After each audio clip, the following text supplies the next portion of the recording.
lagunak, gaur hitz egin dugu Mariren mitologia. Nolakoa da Mariren itxura? Mariren itxura definitua da. Zure begiak txikiak eta bere ilea gorria, laranja eta horia da eta oso luzea.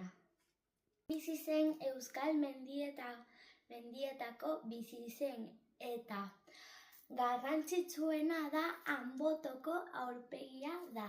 Zer egiten zuen Marik ama elementu guztiak ditu eta babeslean herritan. Eta pasadizo interesgarrien bat da kontatzen du nola irudikatzen den eguraldia eta natura. Boderetsu gisa, oparo jantzitako emakume baten itxuran ikusten. Eta da maiz zutan sartuta edo ekaitz hodeak zeramatzen zaldi baten gainean.